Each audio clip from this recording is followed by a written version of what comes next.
Hey everyone! Tonight we're stepping into the quiet world of the medieval monastery garden, where time moved with the seasons and patience was measured in months rather than minutes. This is the story of the monks who spent their lives cultivating healing plants, watching seeds become remedies, and finding peace in the simple act of turning soil. From the first frost-melted mornings of early spring to the deep sleep of winter, we'll follow a year in the garden where every plant had a purpose and every task was a form of prayer. So before we begin, take a moment to get comfortable. Maybe adjust your pillow, pull up that blanket, and let the day's worries drift away. If you enjoy what we do here, feel free to like and subscribe, but only if it genuinely brings you some peace. And if you'd like, leave a comment about where you're listening from and what time it is for you right now. It's always nice to know who's sharing this quiet journey with us. Now, let the world outside fade just a bit. Dim the lights if you haven't already.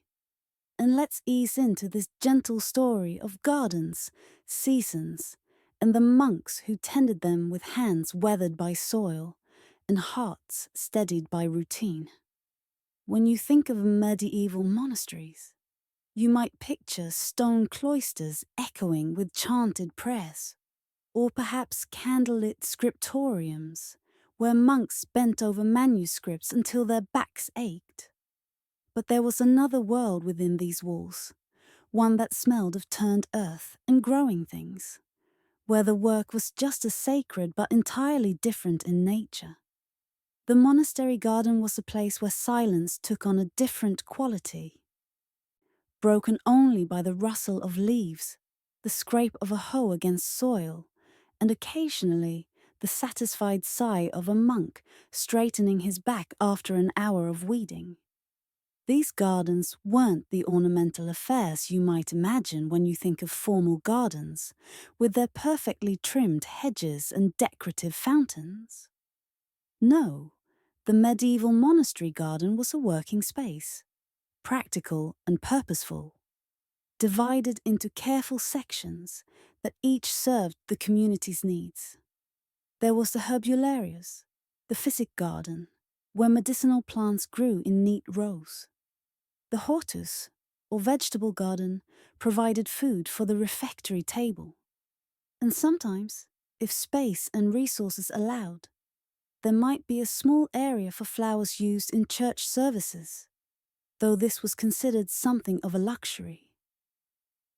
But it was the herbularias that commanded the most attention and care, for in those carefully tended beds grew the monastery's pharmacy. Every leaf, every root, every flower might be the difference between a brother recovering from illness or spending weeks in the infirmary. The monk responsible for this garden, often called the hortulanus or gardener, carried a weight of responsibility that was both practical and spiritual. He needed to know not just when to plant and harvest, but which plants could save a life, and which, if used incorrectly, could end one. The garden sat somewhere within the monastery walls, ideally on the south-facing side, where the sun would be generous with its warmth. If you were standing in such a garden on a mild day in late March, you'd see raised beds separated by narrow paths of packed earth, or sometimes, in wealthier monasteries, small stones set into the ground. These paths were wide enough for a monk to walk while carrying a basket, but narrow enough that no space was wasted.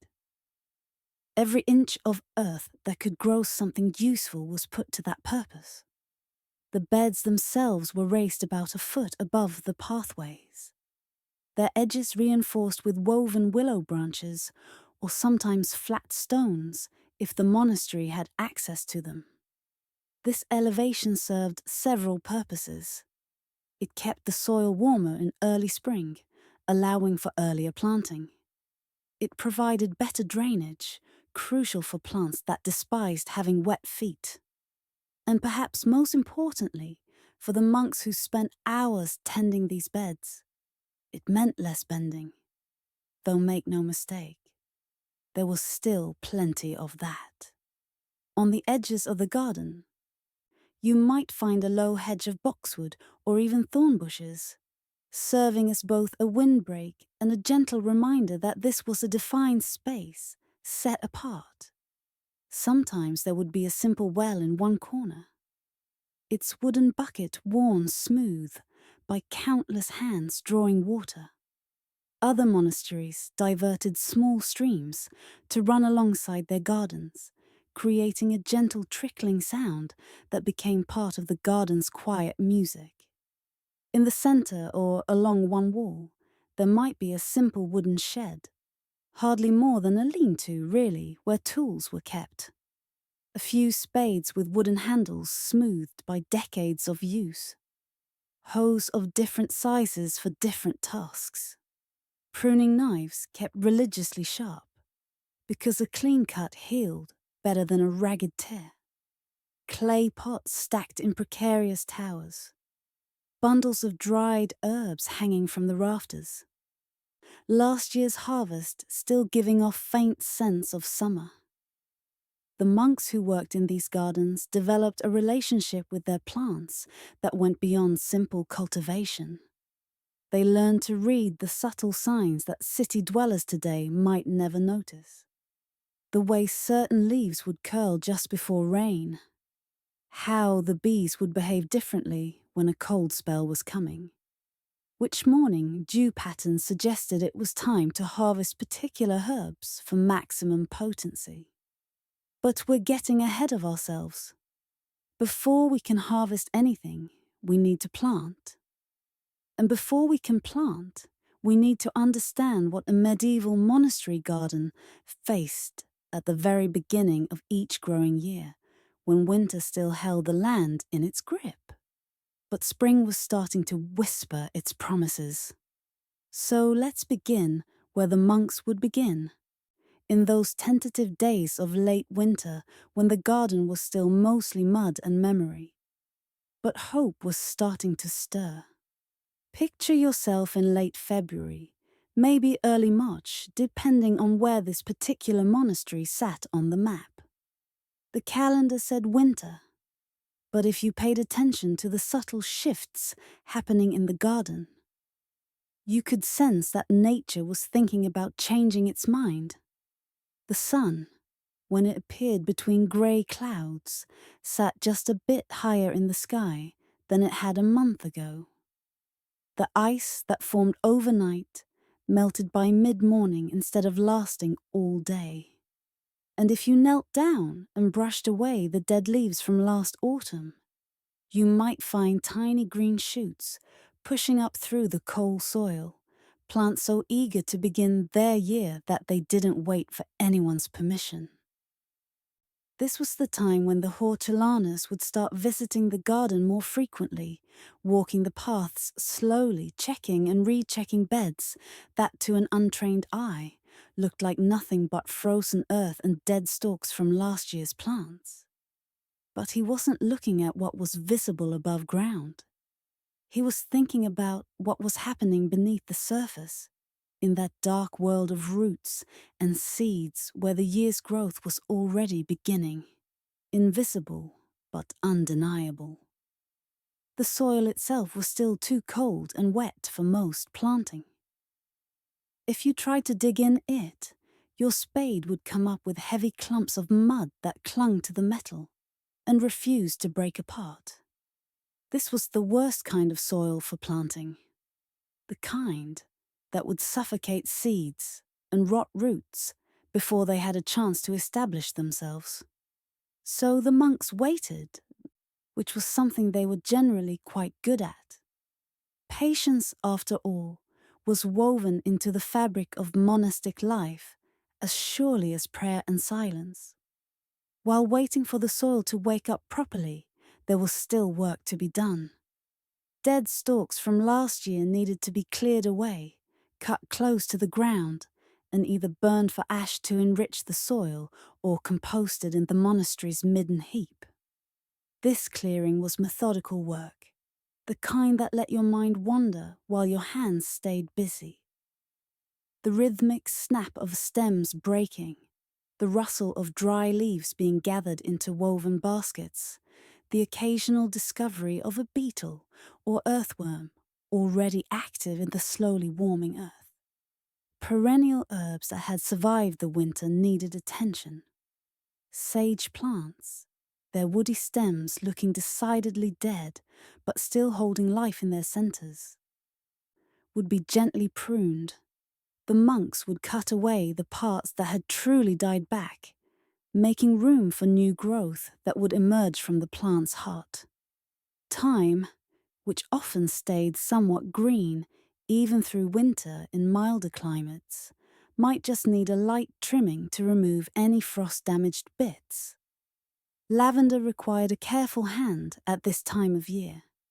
Cut too much and you'd risk killing the plant. Cut too little and it would become leggy and woody, producing fewer flowers come summer. The hortulanas would show younger monks the art of trimming lavender, explaining how to shape each plant like a small dome, removing no more than a third of the growth, always cutting just above where you could see tiny new leaves beginning to emerge. The compost heap, that remarkable pile of transformation that sat in a corner of the garden, demanded regular attention. Kitchen scraps from the refectory, mixed with garden waste, old straw from the stables, and yes, the contents of the monastery's privies all went into this pile. It was turned with a pitchfork every few weeks, bringing the outer edges into the middle and the middle to the outer edges, helping everything break down more evenly. A well-maintained compost heap would actually generate warmth, enough that you could see steam rising from it on cold mornings. Thrust your hand into the center and you'd pull it back quickly, surprised by the heat of decomposition, of death becoming the foundation for new life. This compost, when it had aged for a year or more, turning from recognizable scraps into dark, crumbly material that smelled like forest floor, would be worth its weight in something considerably more valuable than gold to a monastery. Gold couldn't make plants grow, but this rich compost could turn poor soil into a medium where even finicky herbs would thrive. The monks treated their compost heap with respect, bordering on reverence, and rightly so. As March progressed and the soil began to dry out just enough to be workable, the serious preparation could begin. The beds that would hold this year's crops needed to be turned, breaking up the soil that had compacted over winter. This was hard work, the kind that made your shoulders ache and your palms develop calluses even through the rough gloves some monks wore. But it was also satisfying work. The methodical progress as you worked your way down a bed, turning dark earth that had been locked solid just weeks before. Mixed into this turned soil went the previous year's compost, now fully transformed into something that hardly resembled its origins. The monks would spread it thick, a good several inches, then work it into the top layer of soil with a fork. This wasn't just about adding nutrients, though that was certainly important. The compost improved the soil's structure, helping it hold moisture without becoming waterlogged, allowing air to reach roots, making it easier for those roots to push through and establish themselves. Some beds might receive additional amendments. Ash from the monastery's many fireplaces, saved throughout the winter, would be mixed into beds where plants that enjoyed alkaline soil would grow. Areas planned for herbs that preferred poorer soil might be left alone or even have sand mixed in. deliberately making them less rich because some plants, lavender and rosemary among them, actually produced more aromatic oils when they had to struggle a bit. The edges of each bed would be carefully defined, the soil mounded slightly higher in the center, so water would drain toward the paths rather than pooling. The paths themselves might be renewed, fresh gravel or sand added where feet and weather had worn them down. Everything was being prepared, set into order, made ready for the planting that would begin as soon as the weather settled into something more reliably spring-like. Meanwhile, inside the monastery buildings, another kind of preparation was happening. Seeds saved from last year, stored in clay pots or linen bags in the cool darkness of the cellar, were being checked and sorted. The hortulaners would spread them out on a table, examining each type carefully. Were they still viable? Had any become moldy or been gotten into by mice? Seeds represented not just this year's garden, but the continuity of knowledge and cultivation stretching back generations. Some of the seeds in a monastery's collection might be from plants whose lineage in that very garden went back 100 years or more. Certain seeds would be started early, planted in shallow wooden boxes, filled with carefully sifted soil, and set near windows where they'd catch what light they could. In a larger or wealthier monastery, these might be placed in a cold frame, a simple wooden box with an old oiled cloth stretched over the top to let light in, while keeping the worst of the cold out. Here, protected from hard frosts, but still experiencing cool temperatures, seeds would germinate slowly, producing sturdy seedlings that wouldn't be shocked when eventually transplanted into the garden. This early starting was reserved for plants that needed a long growing season, or were particularly valuable. Perhaps angelica, whose every part from root to seed had medicinal uses. Maybe blessed thistle, which despite its prickly nature was worth the trouble for its use in treating fevers. Or lovage, that tall and vigorous herb whose leaves flavored food and whose roots made a warming medicine for winter complaints. As the days lengthened and the sun climbed higher, the garden began its transformation. It wasn't dramatic, no sudden explosion of green. Instead, it was gradual, almost tentative. A few shoots here, some emerging leaves there. The kind of change you'd only notice if you visited every day, which of course the hortulanus did. He knew this garden in a way that's hard to explain to someone who's never tended the same piece of ground year after year. He knew where water would pool after heavy rain. He knew which corner got the last light of the evening sun.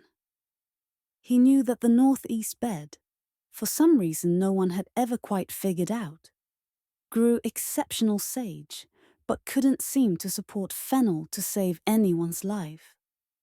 The other monks would see him out there most days, moving slowly through the paths, sometimes carrying tools, sometimes just observing. To someone who didn't understand, it might look like he was simply wandering, but he was reading the garden, checking its pulse, noting 100 small things that would inform his decisions in the days and weeks ahead. The garden was his charge, his responsibility, and in a very real way, his partner in the work of healing. He would give it his attention and care, and in return, it would give the monastery the medicines that kept the community healthy. But we're still in early spring, with most of the planting yet to come. Let's move forward a bit, into April, when the real work of establishing this year's garden would begin in earnest. April in a medieval monastery garden was a month of optimism and constant activity. Though to be clear, the activity was of the gentle, methodical sort, rather than anything rushed or frantic. The danger of hard frost was receding, though not completely gone. A wise hortilanus kept an eye on the evening sky and paid attention to the temperature drop after sunset. On nights when the stars were exceptionally bright and the air took on that particular crisp quality that promised frost by morning, he might cover tender seedlings with old linen cloths or even armfuls of straw, just to be safe. The direct sowing of seeds could begin now, planted straight into the prepared beds rather than started indoors first. This was where the real skill showed itself. The accumulated knowledge of what went where, how deep, how far apart, and most importantly, when. Different plants had different requirements, different schedules. And getting these right made the difference between abundance and disappointment. Hardy herbs like parsley could go in quite early. The seeds, dark and crescent-shaped, were notoriously slow to germinate. And there was a saying among gardeners that parsley seed went to the devil and back 7 times before sprouting. Whether or not you believed in such superstitions, there was no denying that parsley tested your patience. You'd plant it, water it, wait, and just when you were convinced that nothing was going to happen, tiny green shoots would finally appear, sometimes taking 3 or 4 weeks to do so. The monks would plant parsley in shallow drills, channels made by dragging a stick or the corner of a hoe through the prepared soil. The seeds were sprinkled along these drills, then covered with about 1/4 inch of fine soil, patted down gently. The bed would be watered carefully with a watering can if the monastery had such a thing, or with water gently poured from a bucket. The goal being to moisten the soil without washing the seeds away or creating hard-packed crust on the surface. Chervil, another herb used both for cooking and medicine, went in around the same time as parsley. It was less finicky about germination, but had its own quirk. It didn't transplant well and preferred to be sown where it would grow. The delicate, fern-like leaves would appear within a couple of weeks, if the weather was favorable. And soon after, the plant would be ready for its first harvest. Chervil didn't last long in summer heat, so successive sowings every few weeks through spring ensured a continuous supply. Dill seeds, small and flat, were scattered in designated areas, barely covered with soil because they needed light to germinate. The resulting plants would be thinned as they grew. The thinnings themselves used in the kitchen. Dill was one of those useful plants that served multiple purposes. The leaves flavored fish and vegetables.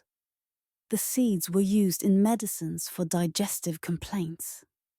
And if you let some plants flower and set seed, you'd have next year's supply ready without having to purchase it from wandering merchants or neighboring monasteries. Coriander, valued for both its leaves and seeds, received similar treatment. The monks knew that if they wanted leaves, what we would call cilantro today, though they didn't make that distinction, they should sow thickly and harvest young. For seeds, they'd give the plants more room and let them mature fully, waiting until the seed heads turned brown before cutting and hanging them to dry in the tool shed. Not everything was sown directly in the ground, though. Those seedlings started in boxes, and frames a month earlier were now approaching the size where they could be moved to their permanent positions. This transplanting required care and good timing. You wanted to do it on a cool, overcast day, if possible, ideally in the late afternoon or early evening. Moving plants during the hot part of a sunny day stressed them unnecessarily, and stressed plants took longer to recover and begin growing again. The monk doing the transplanting would work his way along a bed, using a small wooden dibber, basically a stick about as thick as your thumb with a pointed end, to make holes at appropriate intervals. Each seedling would be carefully lifted from its starting box. And here's where experience mattered. You wanted to get as much of the root ball as possible without damaging the delicate roots. The seedling would be settled into its hole, soil firmed gently around it, and then watered. Not drenched, but moistened enough that the soil settled around the roots without air pockets. After transplanting, the seedlings often looked sad for a day or two, their leaves drooping slightly. This was normal, expected even. They were adjusting to their new home, extending roots into unfamiliar soil. By the third or fourth day, if all went well, they'd perk up, their leaves reaching for the sun again, and you'd know they'd accepted their new location. Some plants receive special treatment based on their specific needs. Chamomile, for instance, seemed to grow better if you gave it absolutely terrible soil. Plant it in rich, amended earth, and it would grow lush and green but produce fewer flowers. Give it poor, sandy soil where almost nothing else would thrive, and it would reward you with masses of those small daisy-like flowers whose centers smelled sweetly of apples when crushed. The dried flowers made a tea that soothed stomachs and helped restless sleepers find peace, making chamomile one of the most valued plants in the garden. Fennel required its own dedicated space because it grew large and didn't play well with others. The tall, feathery plant would eventually reach 5 or 6 feet high, casting shade on anything nearby. Plus, there was a belief, not entirely unfounded, that fennel somehow discouraged the growth of its neighbors. Whether this was due to something the roots secreted into the soil, or simply because it hogged resources, the result was the same. Fennel got its own bed, or at least its own corner, where it could grow without hindrance and without hindering anyone else. The monks would plant fennel from seed. Though once established, it would self-sow enthusiastically if allowed. The trick was managing this enthusiasm, pulling up seedlings that appeared where they weren't wanted while leaving enough to ensure continued supply. Every part of the fennel plant had uses. The leaves and stems, fresh or dried, flavored food. The seeds were made into medicines for digestive troubles. Even the roots could be dug, dried, and used, though this killed the plant. So it was only done with the mature specimens when you had plenty of others established. Across the garden, different projects were happening simultaneously.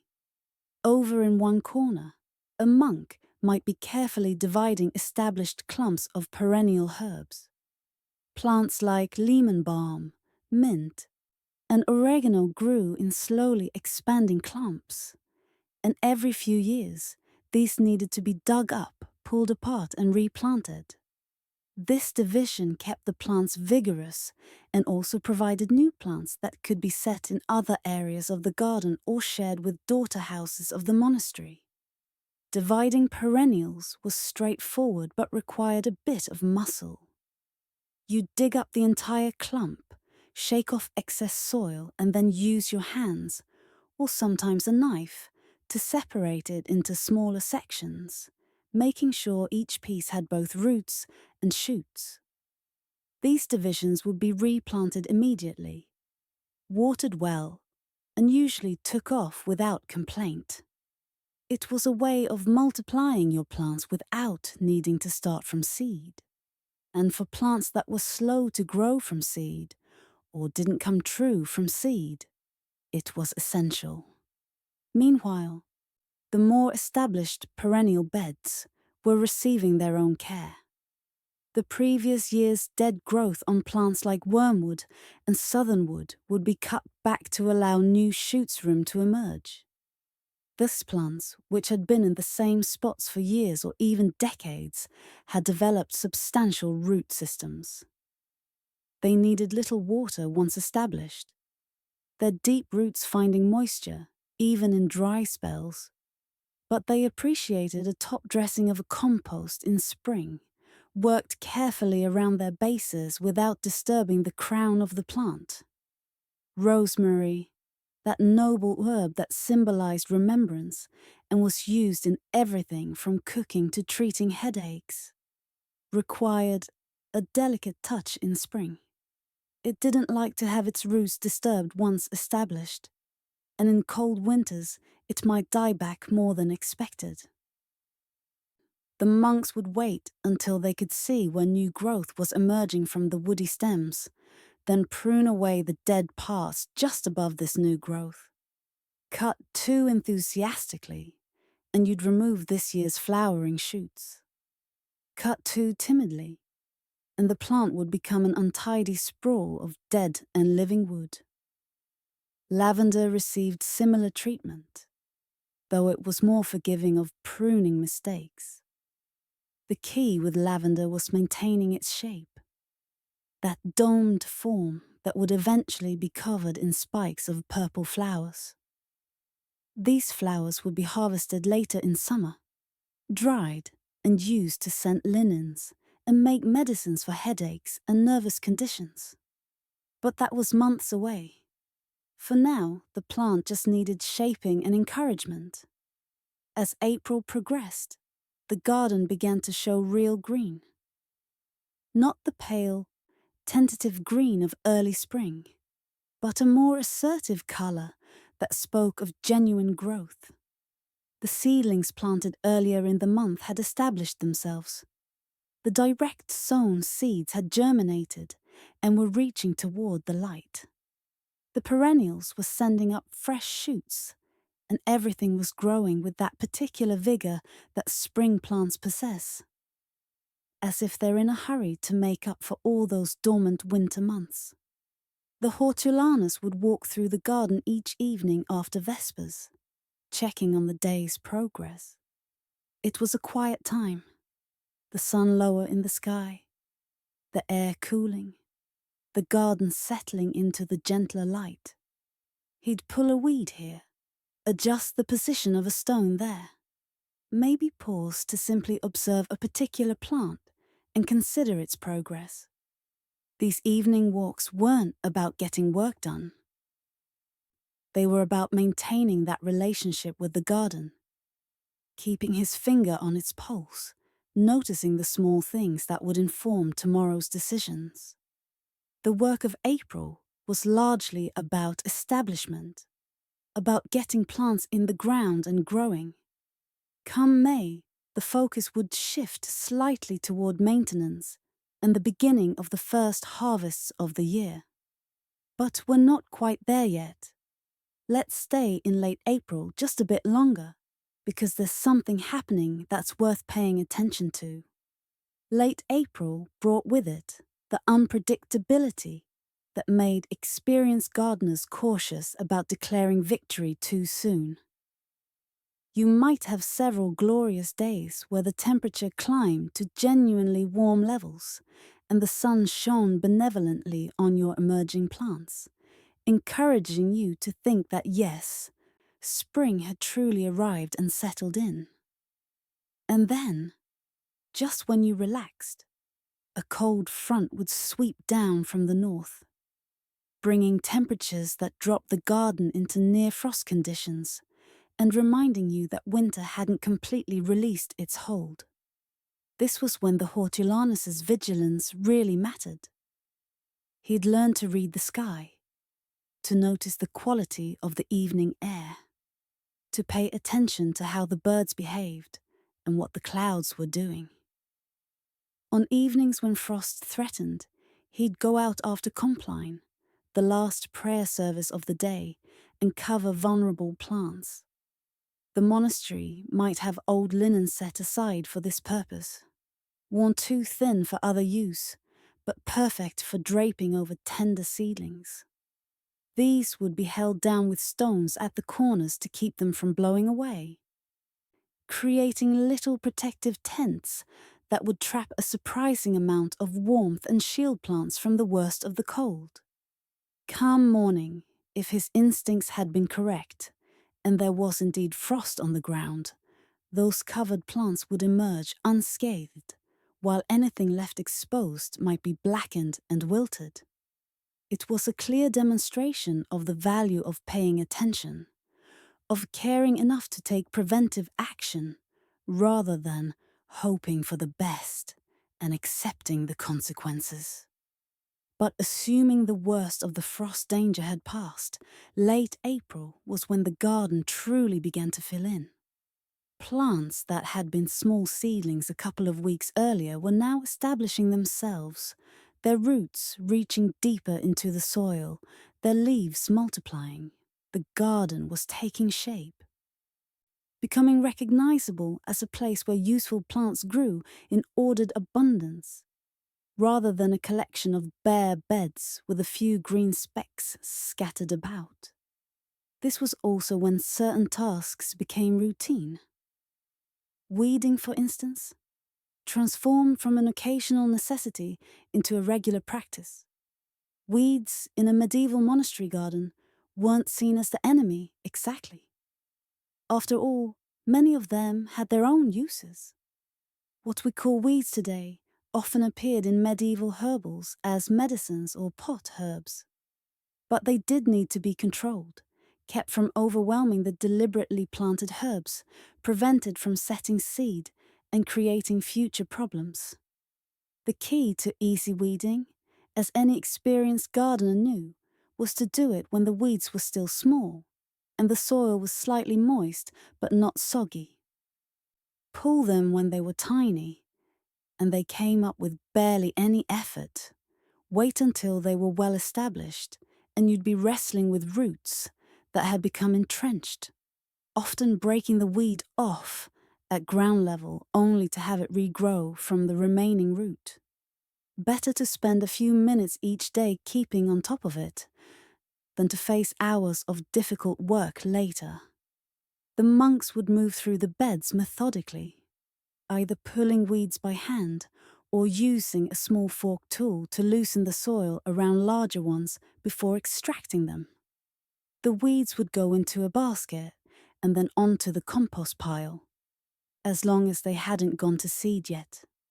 Once weeds had developed seeds, burning was usually a safer option than composting, unless you wanted to ensure next year's crop of uninvited plants. Watering became part of the daily rhythm during dry spells. The garden's water source, whether a well or diverted stream, saw frequent use. The method of watering mattered. Simply dumping water onto beds could compact the soil and wash it away from plant roots. Better to water gently, using a watering can if the monastery had one, or pouring carefully from a bucket, directing the water to the base of plants where roots could access it, rather than wetting leaves unnecessarily. Plants had different water needs, and the experienced hortulaners would adjust accordingly. Mediterranean herbs like rosemary, lavender and sage, which in their native lands grew in dry, rocky soil, needed relatively little water once established. Give them too much, and you'd encourage soft, disease-prone growth or even root rot. Meanwhile, plants like angelica and lovage, which came from damper climates, appreciated more consistent moisture and would wilt dramatically if allowed to get too dry. The timing of watering also mattered. Early morning was ideal, giving plants moisture to draw on during the heat of the day while allowing leaves to dry before evening. Watering late in the day meant leaves stayed wet overnight, which some plants disliked and which could encourage certain diseases. It was another one of those details that seemed small, until you saw the cumulative effect of getting it right or wrong over the course of a growing season. As plants grew, some needed support. Angelica, which would eventually tower over most other herbs in the garden, needed staking before it got too tall and top-heavy. The monks would use simple stakes, cut from straight saplings, driven into the ground near the plant, and tied to the main stem with strips of cloth.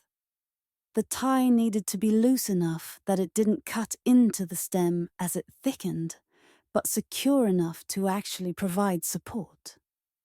Getting this balance right was something you learn through experience, often by making the mistake of tying too tightly and finding, weeks later, that the stem had developed a constricted area where the tie had cut into it.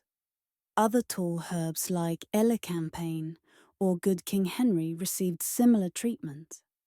The goal wasn't to truss the plant up so tightly that it looked like it was being held prisoner, but rather to provide enough support that wind and rain wouldn't topple it. A properly staked plant should still move naturally in the breeze. It was just less likely to break or bend over completely. Throughout all of this, there were pests to contend with. Medieval gardeners didn't have access to chemical pesticides, which meant they relied on other methods. Some were practical and effective. Others were based on beliefs that we might politely call optimistic. Slugs, for instance, were a genuine problem, particularly for tender seedlings. The monks might set out shallow dishes of beer, which attracted slugs that would crawl in and drown. Whether this was effective enough to justify the use of beer, not exactly a limitless resource in a monastery, was probably debated, though the evidence suggests the practice continued, which implies it worked well enough. Aphids, those tiny sap-sucking insects that could appear overnight in astonishing numbers, were dealt with through various means.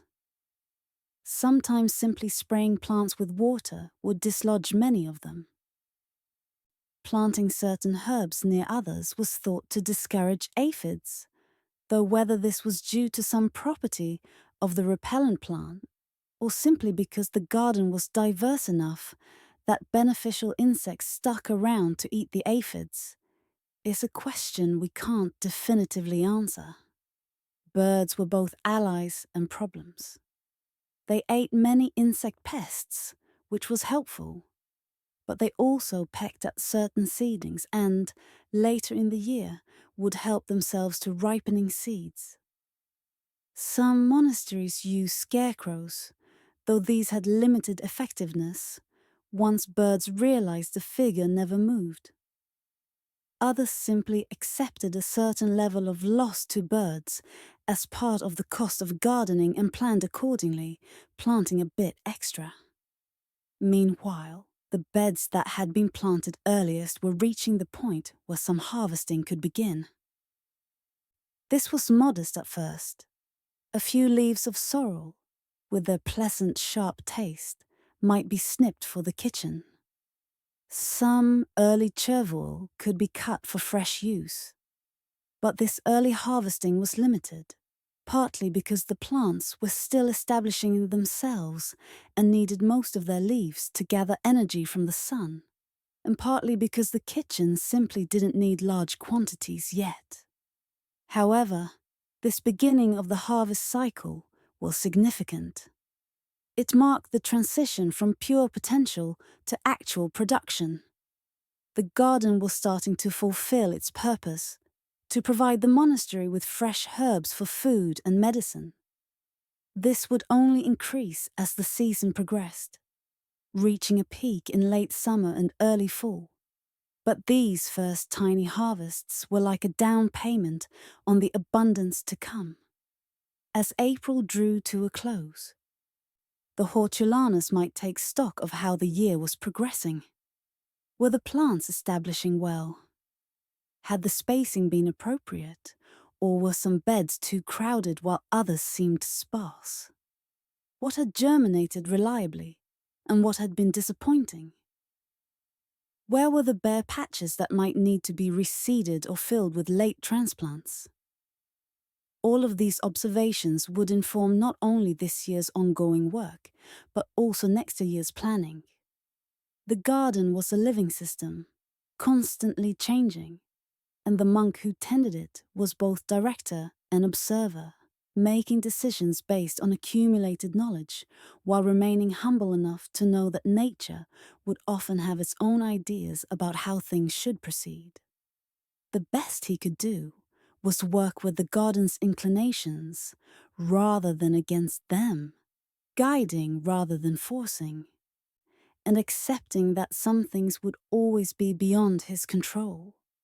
Now let's move into May, when the garden would truly come into its own, growth accelerating, harvest increasing, and the full complexity of maintaining a productive herb garden becoming apparent. May arrived with a gentleness that made all the careful work of the previous weeks seem worthwhile. The risk of frost had passed, at least for all practical purposes. The soil was warm now, not just on the surface but deep down where roots spread. Morning dew still appeared, beading on leaves and grass. But it evaporated quickly once the sun rose, rather than lingering in the way it had back in early spring.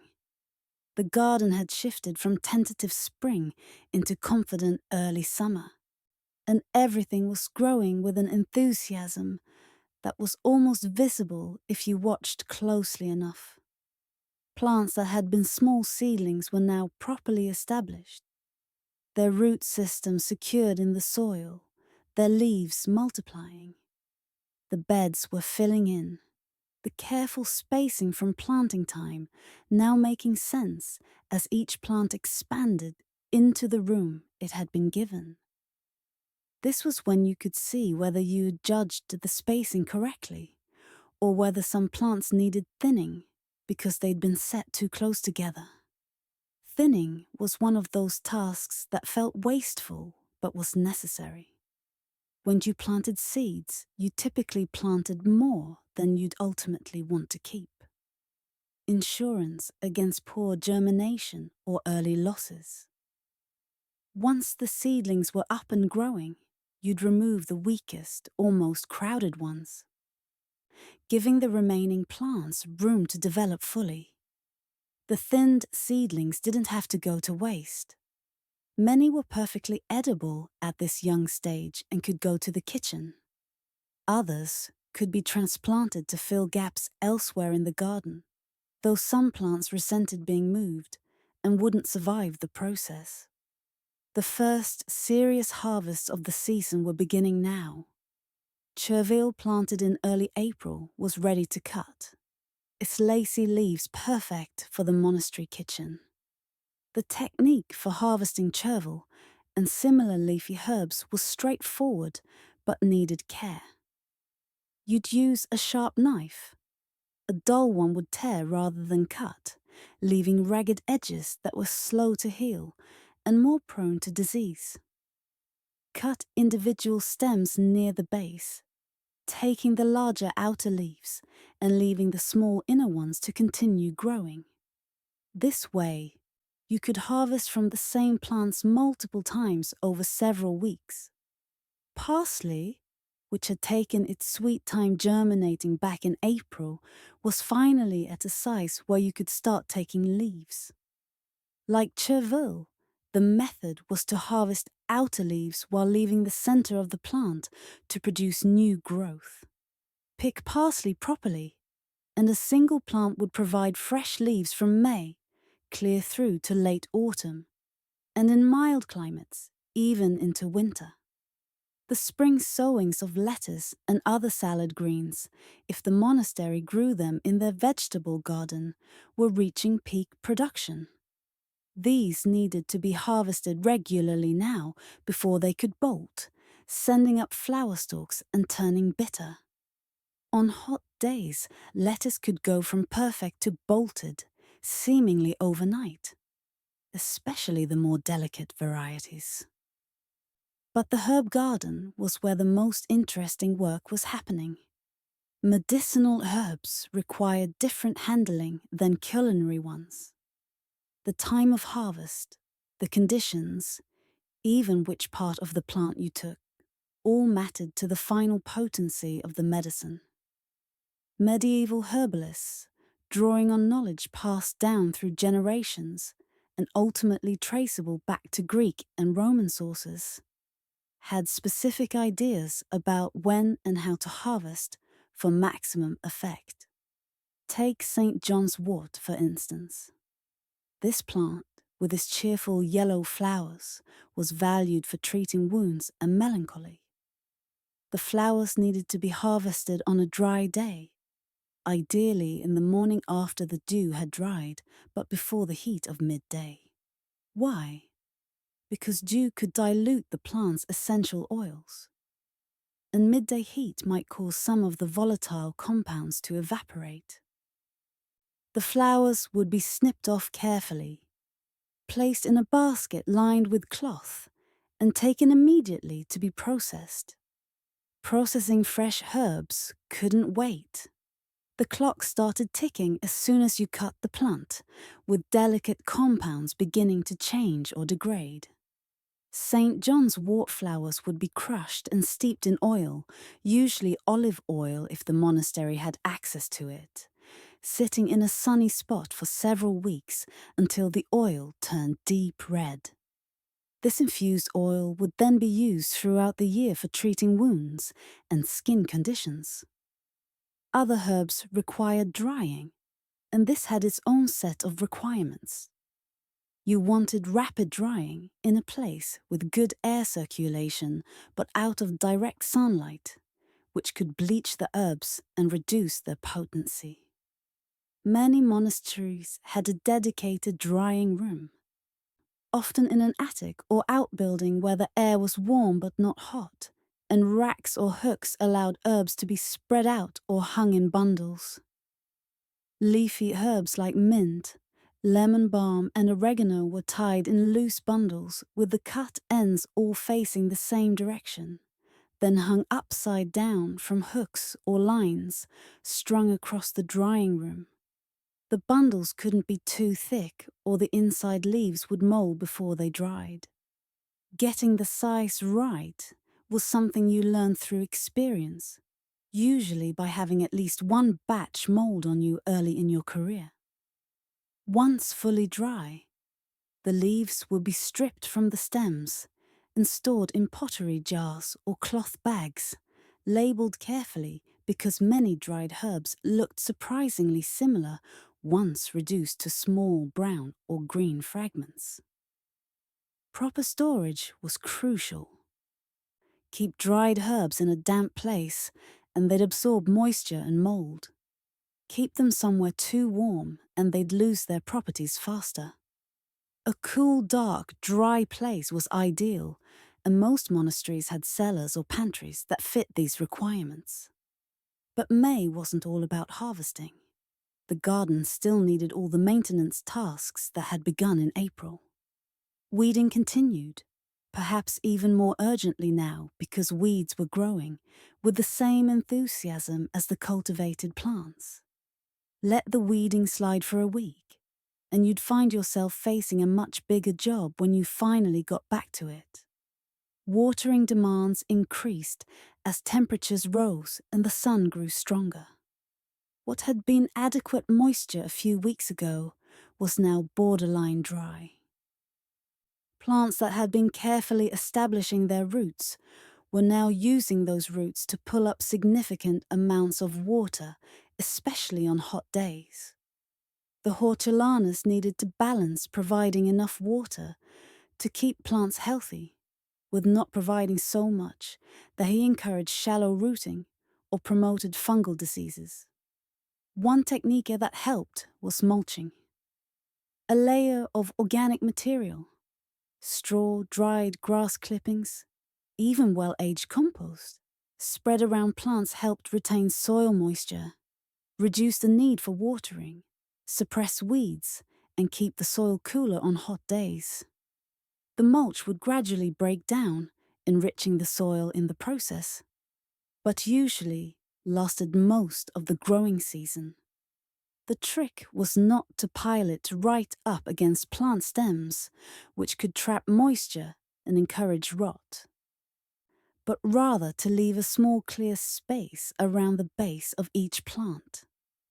Certain herbs were ready for their first trimming now, not quite a harvest, but rather a haircut that would encourage bushier growth.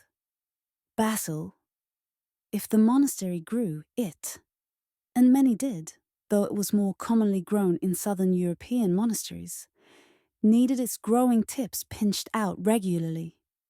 This prevented it from flowering too quickly and encouraged it to produce more leaves instead.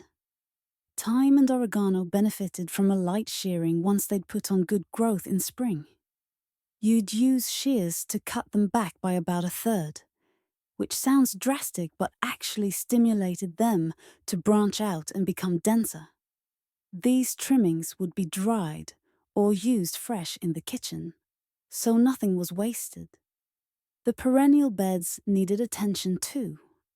Established plants like comfrey, which grew large and vigorous, could be cut back to generate new growth.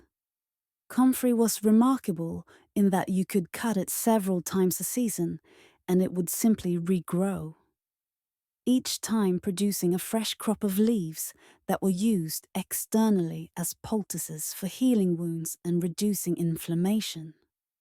The plant was so productive that monasteries sometimes grew extra specifically to use as a green manure, cutting the leaves and incorporating them into beds where other plants would grow, providing a nutrient boost. By mid-May, some of the earliest planted annual herbs were reaching the point where they'd flower if allowed. Whether to let them flower depended on what you wanted from the plant. If you were growing it for leaves, and the flowers would reduce leaf production, you'd pinch out the flower buds as they appeared.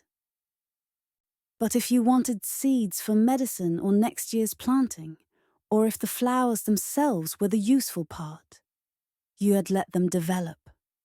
Borage, with its star-shaped blue flowers that bees absolutely adored, was allowed to bloom because the flowers were used fresh in drinks and salads and candied for decorative purposes.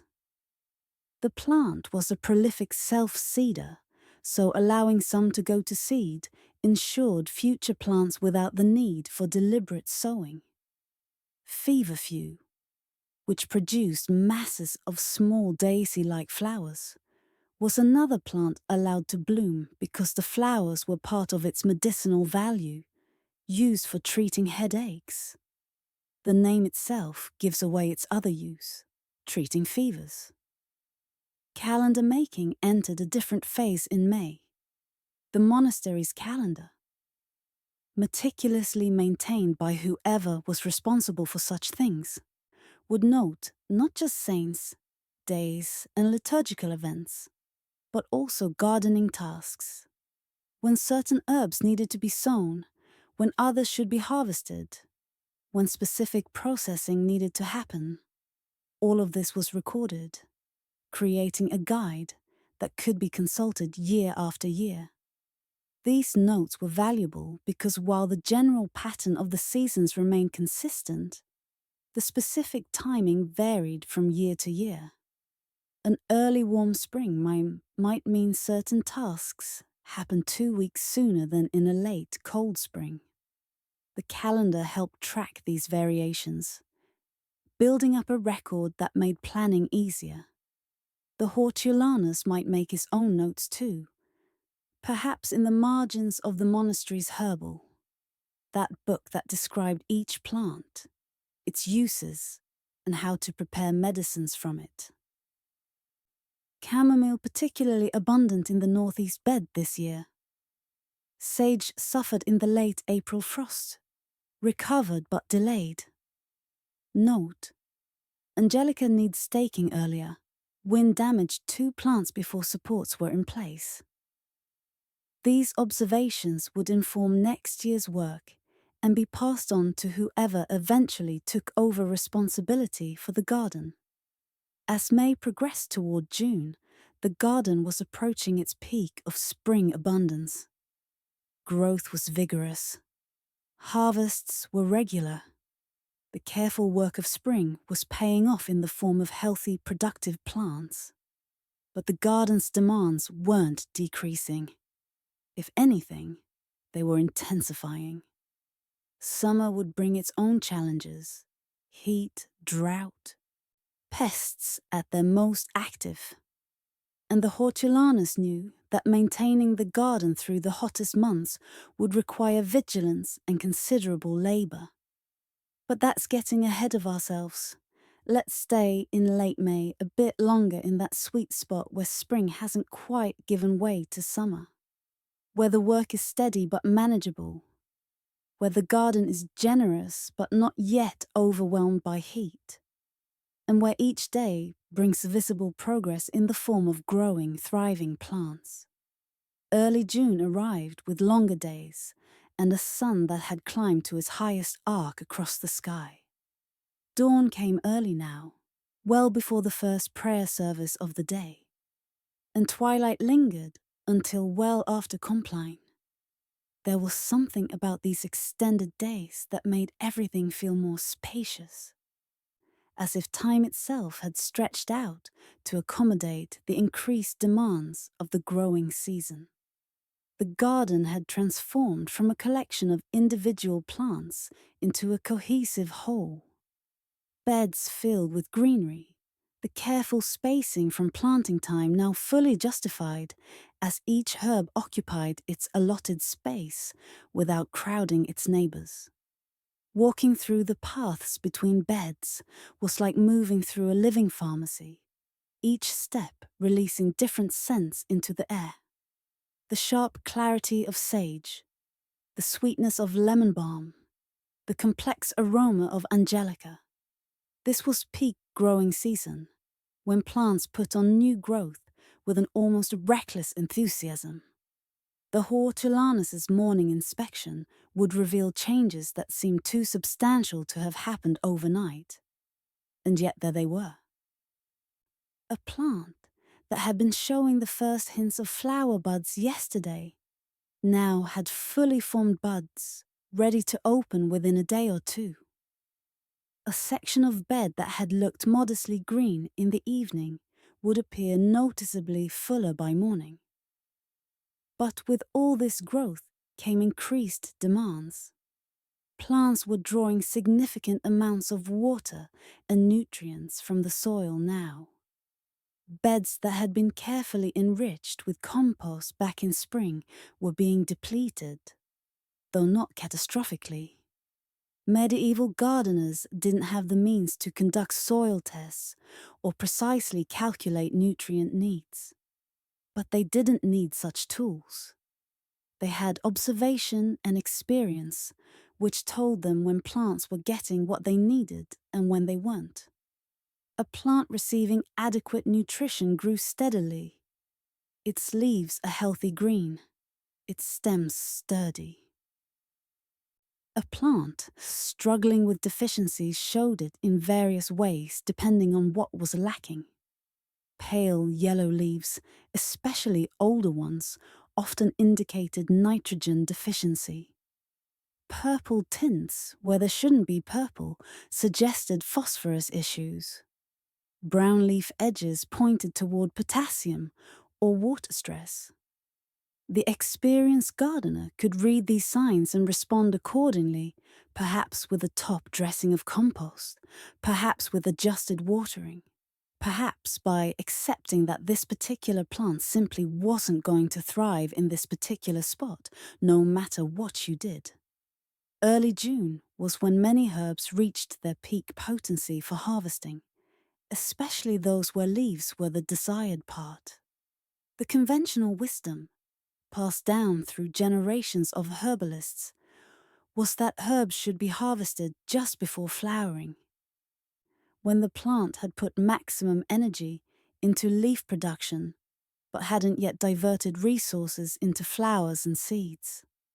Whether this was scientifically accurate or a useful rule of thumb that worked well enough It's difficult to say with certainty, but the practice was nearly universal. Mint, for instance, was cut back hard just as flower buds were forming. You'd take the stems down to a few inches above ground level, bundling them for drying or using them fresh. This not only gave you a harvest of leaves at peak flavor, but also encouraged the plant to produce fresh new growth rather than flowering, effectively giving you a second crop later in the season. Lemon balm received similar treatment. The entire above-ground portion of the plant would be cut, leaving just the base with a few sets of leaves. This seemed brutal, reducing a full, leafy plant to what looked like stubble. But the plant didn't seem to mind. Within weeks, it would have regrown completely, ready for another cutting later in summer. The timing of these harvests was more art than science. Too early, and the leaves hadn't reached peak potency. Too late, and the plant would have flowered, energy diverted, flavor changed. The hortulaners would check his plants almost daily as they approached harvest time, looking for that sweet spot that varied slightly year by year depending on weather and other factors. Harvesting itself needed care and proper technique. The best time was mid-morning, after dew had dried, but before the day's heat became intense. Morning-picked herbs were plump with moisture but not wet, their essential oils at good concentration. Cut in the heat of midday, and the oils might have partially volatilized in the sun, reducing potency. Cut while still dew-damp, and you risked mold during drying. The tools mattered too. A sharp knife or scissors made clean cuts that healed quickly. Dull tools crushed stems and tore rather than cutting, leaving ragged wounds that were slow to heal and more prone to disease. Some monks used small pruning shears for woody herbs like rosemary and lavender, while keeping a keen knife for softer stemmed plants. Each type of herb had its own requirements for post-harvest handling. Some dried well hanging in bundles. Others needed to be laid out flat on screens to dry evenly. A few were best used fresh and couldn't be effectively dried at all, their useful properties vanishing with the water. Lavender, which would start flowering later in June, required a specific approach. You wanted to cut the flower stalks just as the first few flowers on each spike were opening, but before the whole spike was in full bloom. Cut too early, and the buds wouldn't have developed full scent. Wait too long, and some flowers would have faded, petals beginning to drop. The ideal window was narrow, perhaps only a few days, and missing it meant settling for a less than optimal harvest. The lavender stalks would be gathered into bundles, tied loosely near the cut end, and hung upside down in a dark, well-ventilated space. As they dried over several weeks, the flower buds would shrink slightly and their color would deepen. Fully dried lavender kept its scent for months, or even years if stored properly, making it perfect for tucking into linens and clothing to discourage moths and provide a pleasant smell. But not everything being harvested was for drying. Some herbs were processed fresh. Violet flowers, which had bloomed back in late spring, would have been gathered for making violet syrup while they were at their peak. The process was straightforward, but required attention. Fresh petals would be steeped in hot water until the liquid turned deep purple, then strained and mixed with honey to create a sweet syrup used for sore throats and coughs. Rose petals, from the monastery's roses if it had them, were gathered for similar purposes.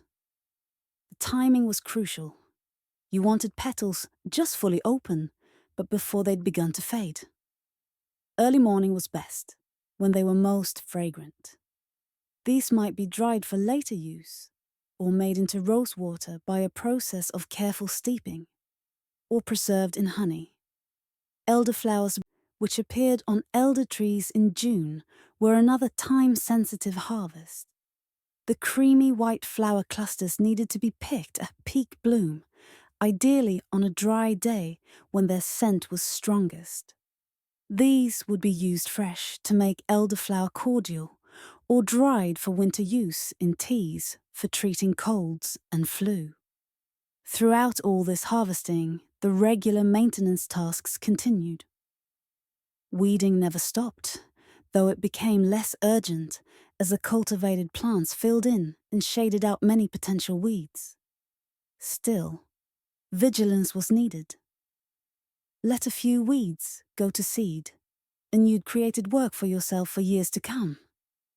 Watering demands increased in June, especially if the weather turned dry. Some monasteries had sophisticated irrigation systems, channels that could be opened to floodbeds with water from a diverted stream. Others relied on hand watering, bucket by bucket or watering can by watering can, depending on what tools they had available. It was time-consuming work, but absolutely necessary. Even herbs that tolerated drought when established suffered if the drought was severe, and production dropped noticeably. The compost heap continued to receive additions. Kitchen scraps, weeds pulled from the garden, the stems and leaves left over from harvest after the useful parts had been taken. This heap was the garden's future, slowly transforming into the rich amendment that would feed next year's plants. It needed turning occasionally to speed decomposition and prevent it from becoming a smelly, slimy mess, rather than the sweet-smelling, crumbly material it should become. Pests remained a concern, perhaps more so now than earlier in the season. Caterpillars could appear seemingly overnight, munching through leaves with impressive efficiency. The monk's response was usually manual removal, going through plants and picking off caterpillars by hand. It was tedious work, but effective if done consistently. The collected caterpillars might be fed to chickens if the monastery kept them, making the pest at least somewhat useful. Aphids continued their usual behavior of clustering on new growth and tender stems. A strong spray of water often dislodged them temporarily, and if the problem was severe, an infusion of strongly scented herbs like tansy or wormwood might be sprayed on affected plants. Whether these herbal sprays actually worked or simply made the monks feel they were doing something is open to debate. But the practice was common. By mid-June, the monastery's stores of preserved herbs from last year were running quite low, making the new harvests particularly welcome. The infirmarian, responsible for caring for sick brothers, was probably visiting the hortulanas regularly now, requesting specific herbs for various treatments. A brother with a troublesome cough might need thyme or horehound. Someone with digestive complaints would benefit from chamomile or peppermint. Sleeplessness was treated with valerian root or a tea of lemon balm. The hortulanas needed to balance current needs with planning for winter. It was tempting to give the infirmarian generous amounts of fresh herbs, but he also needed to ensure enough were dried and stored to last through the months when the garden would be dormant. This required judgment and sometimes difficult decisions about priorities. The relationship between the garden and the rest of the monastery was symbiotic in the truest sense. The garden provided food and medicine. The monastery provided the labor, knowledge, and structure that allowed the garden to exist and thrive. The kitchen scraps fed the compost pile. The compost fed the garden. The garden fed the kitchen and infirmary. It was a closed loop, sustainable in a way that we might aspire to, but rarely achieve today. As June progressed toward its end, and the summer solstice, the longest day of the year, the garden reached a kind of peak. Growth would continue through July and into August, but it would slow from the enthusiastic pace of May and June. The focus would shift from encouraging growth to managing it, from planting and establishing to harvesting and preserving. But that transition was gradual, not a sharp boundary, and there were still weeks of vigorous growth ahead before summer's peak gave way to the first hints of decline that would come with late summer and autumn. For now, in late June, the garden was abundant, productive, and demanding of attention in the best possible way. The work was steady but rewarding, each day bringing new development, new harvests, new evidence that the careful planning and labor of spring had been worthwhile. The hortulanus could walk through his paths in the long twilight after Compline, seeing the results of his work literally growing before his eyes, and perhaps feel a quiet satisfaction that yes, this was a good year, and the garden was fulfilling its purpose well. July settled over the monastery garden like a warm blanket, bringing with it the deep heat of midsummer and a certain quality of light that seemed thicker somehow, more golden than the crisp brightness of spring. The sun rose early and set late, giving long working hours to those who needed them, though the heat of midday often made the wisest course of action to rest in shade rather than labor under the full force of the sun. The garden had reached its full expression now. The careful spacing from spring planting was completely justified as plants filled their allocated spaces, some even beginning to encroach on neighboring herbs if not watched carefully. Walking between beds required attention to avoid brushing against plants, and each such contact released waves of scent. The sharp medicinal smell of wormwood, the clean sweetness of lemon balm, the complex earthiness of angelica in full growth. But July's abundance came with challenges. The heat, while good for many herbs, stressed others.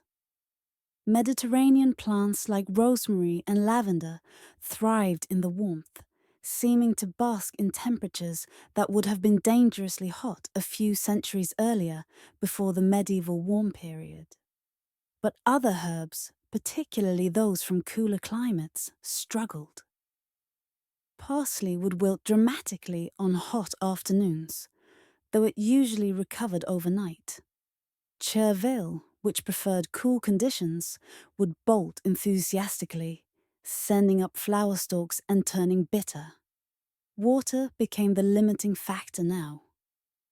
Even with regular rainfall, which wasn't guaranteed in July, the combination of heat, sun, and vigorous plant growth meant the garden demanded significant amounts of water. The morning inspection often revealed plants that were slightly wilted, despite being fine the evening before. A clear sign they'd exhausted available soil, moisture overnight, and needed watering before the day's heat intensified their stress. The monastery's water source, whether well or stream, saw heavy use throughout July. Drawing water, carrying it to the garden, applying it carefully to avoid waste. These tasks occupied considerable time.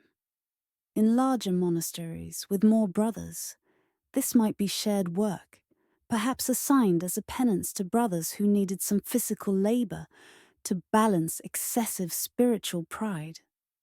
In smaller communities, the hortulanus might spend the better part of each morning just ensuring everything had adequate moisture. The technique for watering had become refined through necessity. Simply dumping water on beds was wasteful and could damage plants or compact soil. Instead, water was applied slowly at the base of plants, giving it time to soak into the soil rather than running off. Mulch helped here, absorbing water and releasing it gradually, while also reducing evaporation from the soil surface. Some plants received extra attention. Newly transplanted seedlings, if any late planting was happening, needed daily watering until established. Shallow-rooted herbs needed more frequent watering than deep-rooted ones. Plants in containers, if the monastery used them for tender herbs that needed to be moved indoors in winter, dried out faster than plants in the ground and required checking twice daily in hot weather. Harvesting continued through July, though the focus shifted slightly. Many herbs had been cut once already and were producing new growth for a second cutting. This regrowth was often more tender and flavorful than the original growth, making it particularly valued for fresh use in the kitchen. Basil, which thrived in July's heat, was being harvested regularly now. The technique was to pinch out the growing tips every few days, preventing flowering while encouraging the plant to branch and produce more leaves. Each pinch was a small harvest, perhaps just a few sprigs, but accumulated over time, these provided a steady supply of fresh basil for the kitchen. Some herbs were being allowed to flower deliberately now.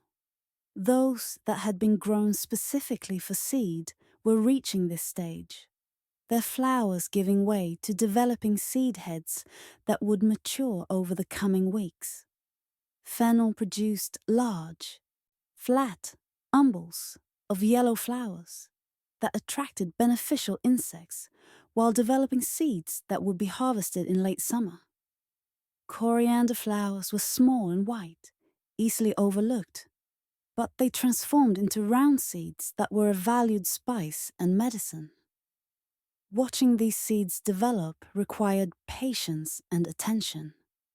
They needed to mature fully on the plant, but be harvested before they fell naturally, which would scatter them across the garden and potentially waste the crop. The timing was delicate. Check the developing seeds daily as they approached maturity, testing their firmness and color, waiting for that moment when they'd reached full development, but before they began to drop. The collection method for seeds varied by plant. Some, like coriander and fennel, had seeds that were relatively easy to gather. You'd cut the entire seed head once the seeds had turned from green to brown, but before they'd begun to fall, placing it in a basket or on a cloth. Others required more care. Poppy seeds. From the opium poppy that many monasteries grew for pain relief medicine, developed in distinctive capsules that needed to be cut and hung upside down over a container to catch the seeds as they dried and fell. Not all of July's work was about harvesting. Some plants needed deadheading, the removal of spent flowers to encourage continued blooming or prevent unwanted self-seeding. Calendula, which produced bright orange flowers used for healing salves, would bloom continuously if deadheaded regularly, but would stop flowering if allowed to set seed. Roses, if the monastery grew them for making rose water and medicines, needed their faded blooms removed, unless you wanted rose hips for winter medicine. The decision to deadhead or allow hip formation was made early in summer, designating some bushes for extended blooming and others for hip production. Meanwhile, certain plants were beginning to die back naturally, their life cycle complete for the year. Annual herbs that had been grown for leaves or flowers would start to yellow and decline, even if they hadn't been harvested, once they'd flowered and set seed. This was normal, not a sign of disease or neglect. These plants had fulfilled their purpose and were making way for their successors, whether through saved seeds or autumn sowings of fresh seed. The perennial plants in the garden were maintaining their growth, but at a slower pace now. The explosive enthusiasm of May and June had given way to a steadier, more sustainable pattern. They'd established their size for the season and were now just maintaining it. Perhaps adding a bit more bulk, but not dramatically changing. Some of these perennials were being carefully managed to ensure their long-term health. Lavender, which had been harvested for its flowers earlier in summer, was being left to grow without further cutting, allowing it to build up energy reserves for winter. Woody herbs like rosemary and sage weren't cut as aggressively now for the same reason. Pest pressure remained a constant concern through July. Caterpillars continued their work of converting leaves into more caterpillars with remarkable efficiency. Beetles appeared, some species more damaging than others. The monks continued their practice of hand removal, checking plants regularly and removing pests they found. But it was a battle that couldn't be completely won, only managed. One advantage the monks had was diversity. The garden wasn't a monoculture, but a mixture of many different plants. And this reduced pest problems. Insects that specialized on one type of plant found it harder to build up large populations when their host plants were scattered among other species. Beneficial insects, predatory beetles, parasitic wasps, spiders, found the diverse garden appealing and helped control pest populations. The monastery's bees, if it kept hives, were actively working the garden now. Flowering herbs attracted them in numbers, and their pollination work ensured good seed set on plants that needed it. The relationship was mutually beneficial. The bees got nectar and pollen, the plants got pollinated, and the monastery eventually got honey and wax. Water sources in the garden attracted other visitors too. Birds came to drink and bathe in any standing water. Their presence welcomed despite the occasional crop damage they caused. The monks saw birds as part of God's creation deserving of support.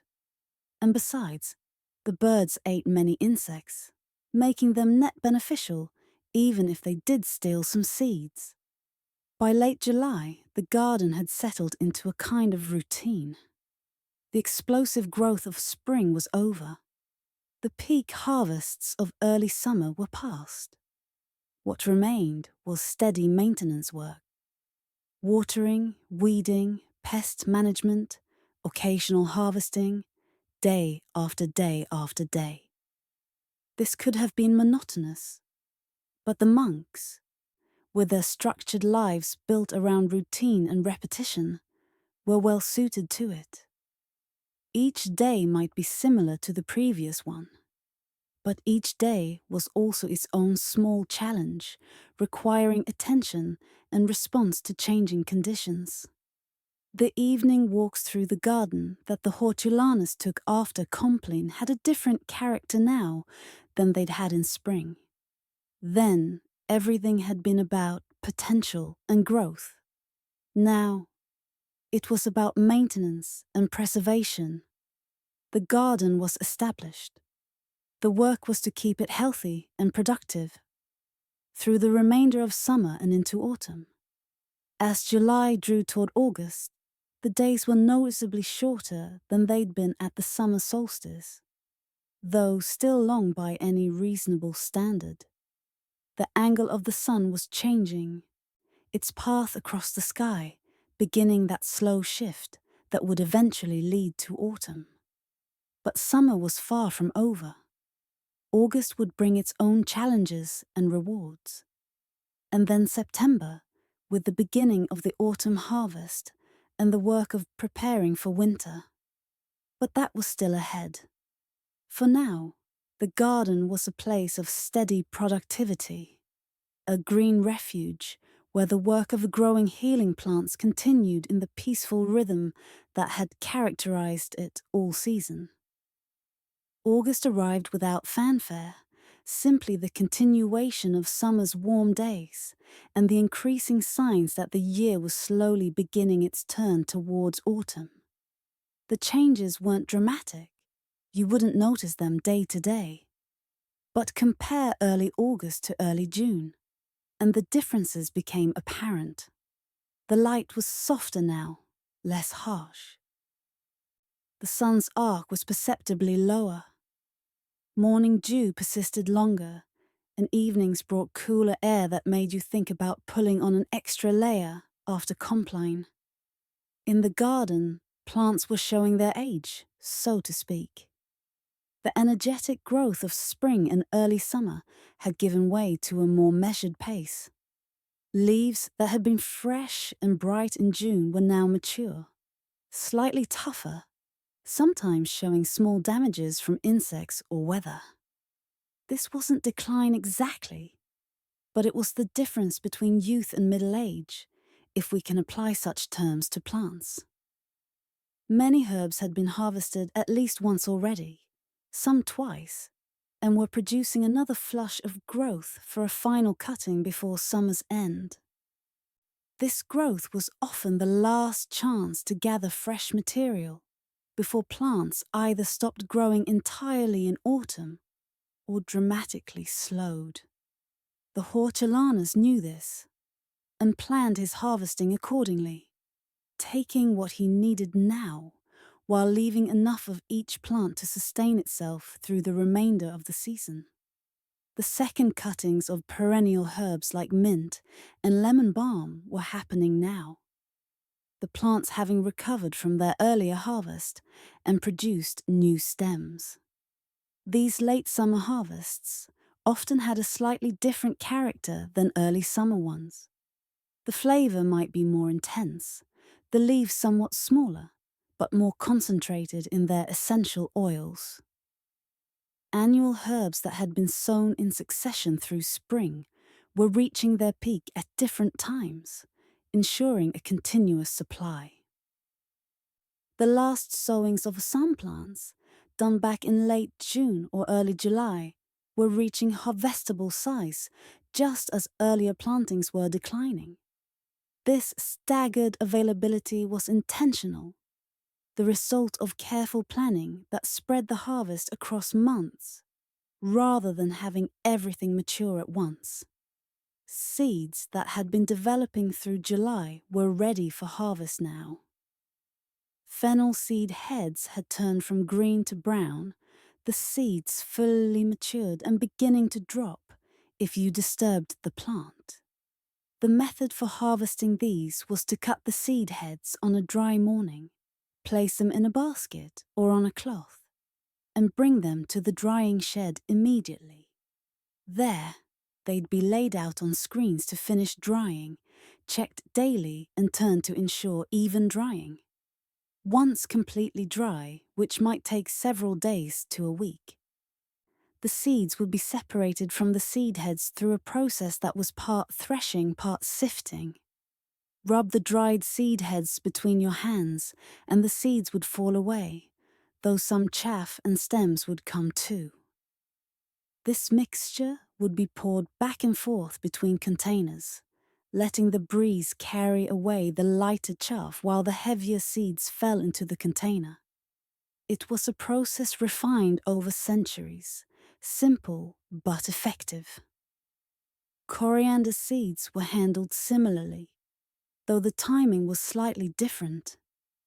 You wanted them fully brown, but not so mature that they'd all fallen from the seed heads before harvest.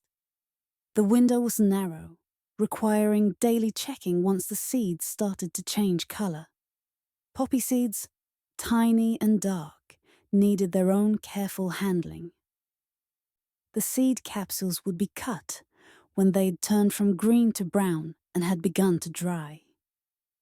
These would be hung upside down in paper bags, so any seeds that fell during drying would be caught rather than lost. Once fully dry, the capsules would be shaken to release the remaining seeds, which would be stored in sealed containers to prevent moisture absorption. Not all seed saving was about herbs for replanting. Some was about preserving valuable spices and medicines. But the monastery did save seed for next year's garden, carefully selecting which plants to allow to set seed based on their health and vigor. You didn't want to save seed from diseased or weak plants. That would be passing on problems to future generations. Instead, seed came from the best specimens, those that had grown strongly and showed resistance to pests and diseases. These selected seeds would be dried thoroughly, then stored in carefully labeled containers. Pottery jars with tight-fitting lids worked well, or linen bags if the seeds needed some air circulation during storage. Each container would be marked with what it held and the year it was collected, because seed viability varied by species and age. Some seeds remained viable for years. Others needed to be planted within a year of collection, or their germination rates would drop dramatically. The drying shed, which had been seeing steady use all summer, was particularly busy in August. New harvests of herbs, flowers and seeds came in daily. The bundles of mint and lemon balm from the second cutting hung alongside earlier harvests of other herbs.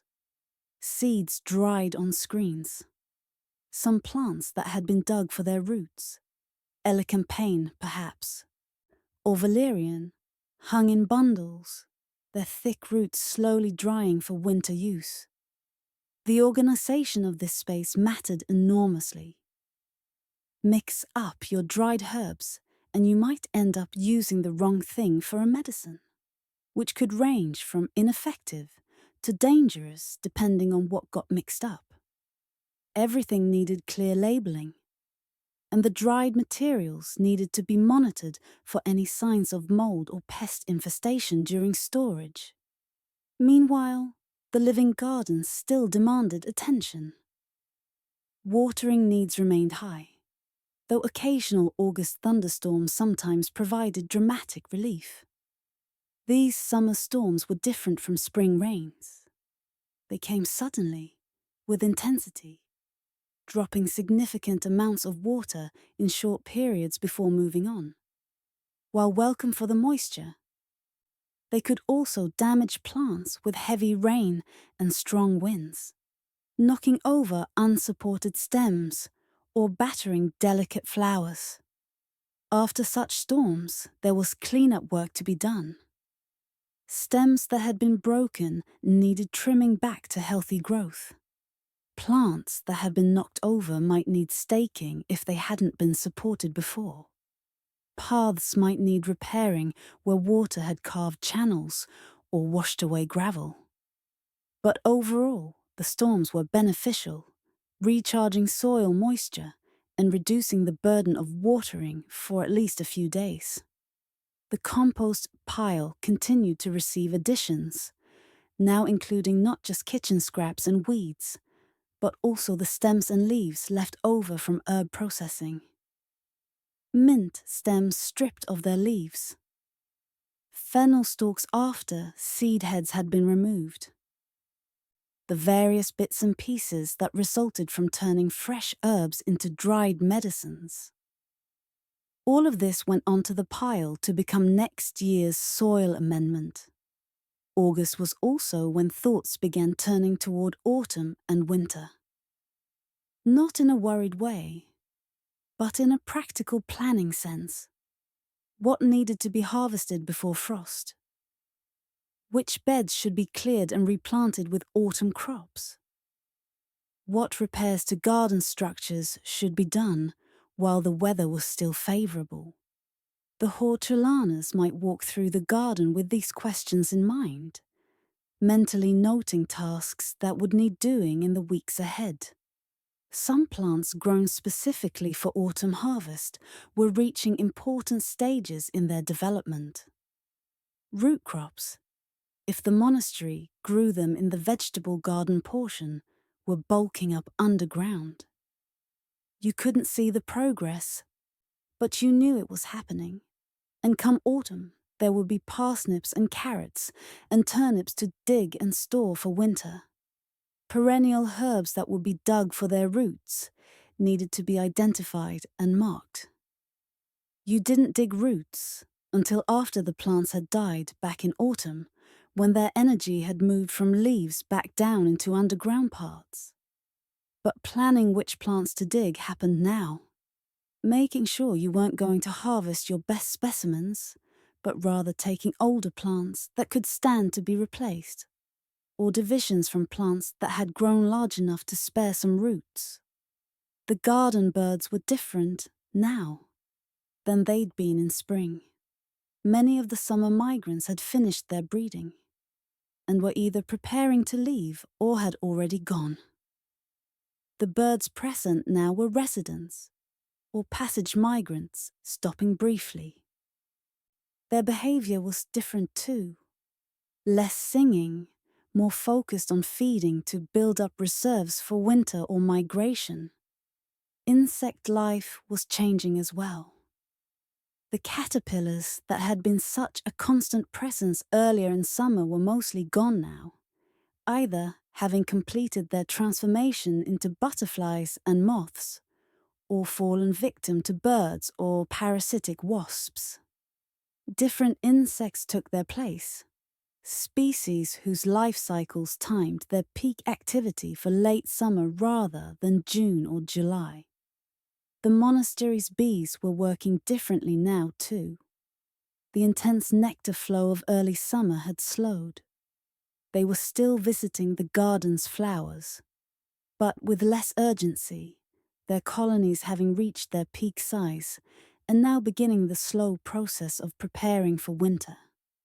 The monks who kept the hives would be checking them, assessing honey stores, deciding if the bees had enough to sustain them through winter or if supplemental feeding would be needed.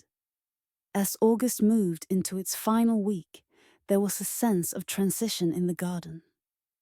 Summer wasn't over. There would likely be warm days well into September. But it was no longer the season of growth and expansion. Instead, it was becoming the season of harvest and preservation, of taking what had been grown and putting it away for the months when the garden would be dormant. The hortulanus might take stock one evening, standing in the center of the garden in the long twilight, looking at the plants that had been his daily companions and responsibilities in spring. Some had done better than expected, others had disappointed, but overall it had been a good year. The plants healthy, the harvests generous. Soon the work would shift to preparing for winter, but for now there were still harvests to gather, seeds to collect, herbs to dry and store. The garden was still very much alive and productive, and would be for weeks yet to come. September arrived with a crispness to the morning air that hadn't been there in August. A quality that made you pull your habit a bit closer when you stepped outside for Lord's. The days were noticeably shorter now. Sunrise came later, sunset earlier, and the periods of twilight morning and evening had an extended, lingering quality that felt like the day was reluctant to fully begin or end. In the garden, the plants responded to these changes in subtle but unmistakable ways. Growth had slowed considerably. Some annual herbs were clearly reaching the end of their life cycles, their leaves yellowing despite adequate water and care. This wasn't failure. It was simply the natural completion of their annual journey from seed to seed. They'd served their purpose, providing harvests through the growing season. and now they were preparing to pass on their genetic legacy through the seeds they'd produced.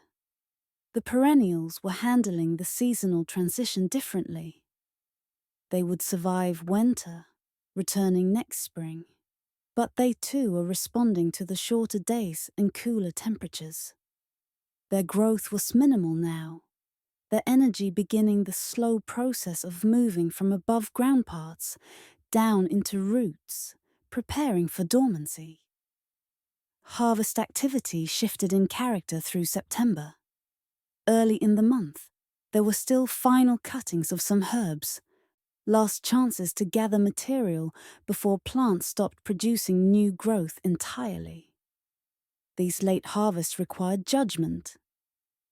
Take too much, and you'd weaken the plant going into winter, but leave too much, and you'd miss the opportunity to preserve valuable material. By mid-September, most leaf harvesting was finished. Instead, the focus turned to roots and seeds. Root crops in the vegetable garden could be dug now, but the timing varied by plant. Some roots, like parsnips, actually improved in flavor after a light frost. Others needed to be harvested before temperatures dropped too low and the ground began to freeze. Medicinal root harvesting was guided by different considerations. The traditional time was after the leaves had died back, when the plant's energy had moved underground. Dig too early, and the roots wouldn't have reached their maximum potency or size. Wait too long, and you'd be trying to dig in frozen ground, which was far more difficult than working in the relatively soft soil of early autumn. Elecampane, that tall plant with sunflower-like blooms, was one root crop harvested now. The roots, thick and aromatic, needed careful digging. You'd start a foot or more away from the plant's crown, working your way inward with a spade or fork, trying to get as much of the root as possible without breaking or damaging it. The roots would be washed clean of soil, sometimes scrubbed to remove all dirt, then cut into manageable pieces for drying. Root drying required different conditions than leaf drying. The thick, dense tissue of roots held more moisture and took considerably longer to dry completely. They'd be sliced or split to expose more surface area, then laid out in the warmest, driest place available, perhaps near the monastery's ovens or hung near the ceiling of a room with a fire. Checking them regularly was essential, because incompletely dried roots would mold in storage. Some roots, like those of valerian, had such a strong, distinctive smell when fresh that the drying area needed to be somewhere that wouldn't disturb the monastery's daily life. Fresh valerian root had a scent that was, to put it charitably, unpleasant to many people, though it mellowed significantly when dried. But during the drying process, keeping it away from living spaces, and especially away from the kitchen, was advisable. Seeds that hadn't been collected in August were being gathered now. Some plants, particularly biennials, were producing their seeds in the second year of growth. These needed watching as carefully as the first-year seed producers. The same attention to timing and weather, the same careful drying and cleaning process. The monastery was also receiving seed from other sources now. Merchants traveling between monasteries might bring seeds from different regions. Varieties that wouldn't grow from local wild plants and needed to be maintained through deliberate cultivation.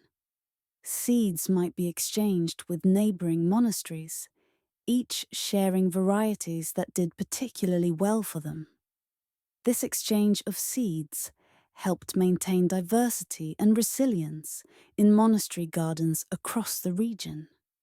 As the harvests were completed and processed, attention turned increasingly to preparing the garden for winter.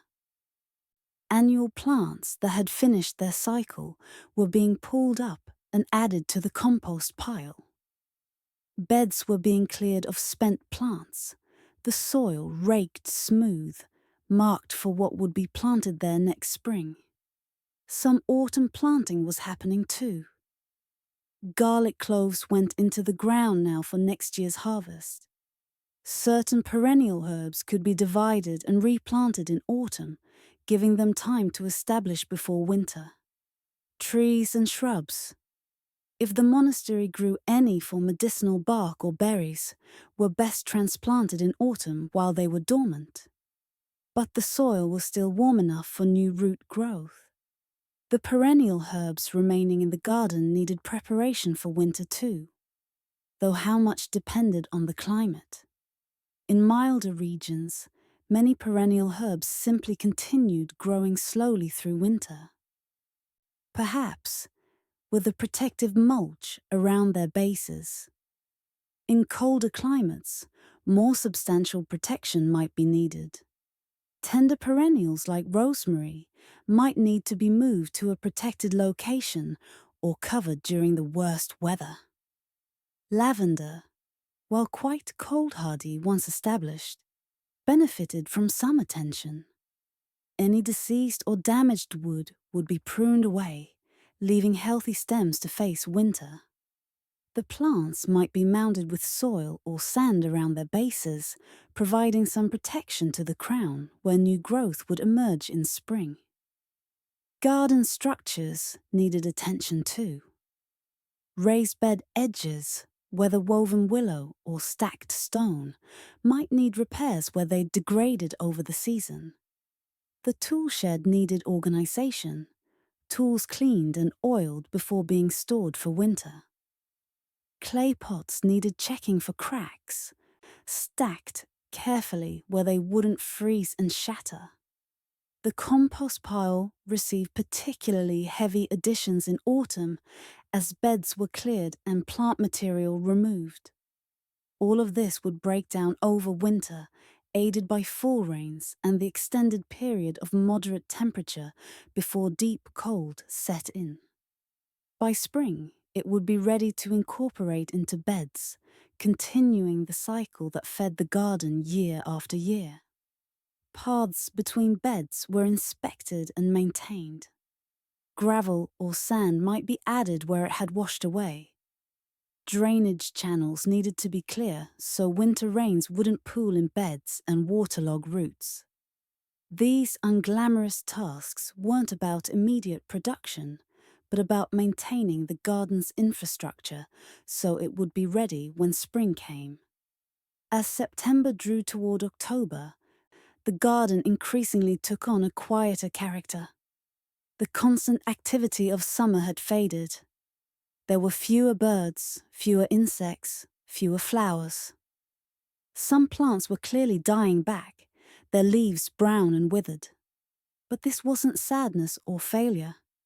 It was the natural rhythm of the temperate year, the necessary dormancy that allowed plants to survive winter and return with renewed vigor in spring. The hortulanus's daily rounds became more about observation and maintenance than active management. He was ensuring that the work of spring, summer, and early autumn was being properly concluded. Seeds dried and stored, roots processed and preserved. Beds cleared and prepared, tools maintained. Everything being set in order for the quiet months ahead. Evening walks through the garden had a melancholic quality now, though not in an unhappy way. It was more a sense of completion, of a cycle fulfilled. The garden had done its work for this year.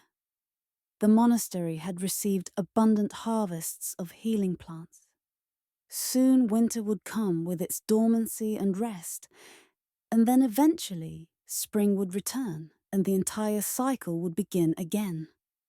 But there was still work to be done before winter truly arrived. Let's move into October, when the last harvest would be gathered, final preparations completed, and the garden put to bed for the cold months ahead. October brought with it an unmistakable quality of autumn. The morning air had real cold in it now, frost appearing on some mornings, especially in low-lying areas or corners of the garden that didn't catch early sun. The leaves on nearby trees were turning colour, and those trees that had shed their leaves through summer, perhaps willows or poplars if they grew near the monastery, were letting them fall in earnest now, carpeting the ground in yellow and brown. The garden was winding down its active year. Most plants had stopped growing entirely. The perennials were in various stages of dying back, their above-ground parts withering as energy moved underground. The annuals that hadn't been pulled up yet were clearly finished, dried stems and seed heads all that remained of plants that had been vibrant and green just weeks before. These final weeks of the garden year were less about cultivation and more about closure and preparation. Harvests continued, but they were different in nature than summer's abundant cuttings of leaves and flowers. Now it was about gathering the last of what had been growing, taking what remained before frost and winter made it unavailable. Late herbs that hadn't been fully harvested received final cuttings. The goal wasn't to maximize production, but to tidy the garden and gather what was there. These last harvests would be dried like earlier ones, though there was sometimes less urgency since the infirmary's stores were hopefully well stocked from summer's abundance. Root harvesting reached its peak in October. The ground was still soft enough to dig easily, but plants had fully died back and their roots were at maximum potency. Digging roots was physical work, requiring effort to break into the soil and extract thick, established root systems without damaging them. Comfrey roots, if some were being harvested, had to be dug carefully because any piece of root left in the ground would sprout a new plant. This was useful if you wanted to propagate comfrey, but inconvenient if you wanted to remove a plant entirely. The thick, fleshy roots would be washed, cut, and dried, their use being primarily external as poultices and salves. Marshmallow roots from plants that might grow in damper parts of the garden were another autumn harvest. These needed thorough washing to remove all soil, then careful drying. The roots were valued for treating coughs and digestive problems, their mucilaginous quality soothing inflamed tissues. The physical act of root digging was methodical work. Start a good distance from the plant to avoid cutting into the roots you wanted to harvest. Work your way around the plant in a circle, loosening the soil, gradually working deeper. Finally, lever the root mass up and out, shake off excess soil and assess what you'd gotten. A good harvest meant getting the majority of the root system intact.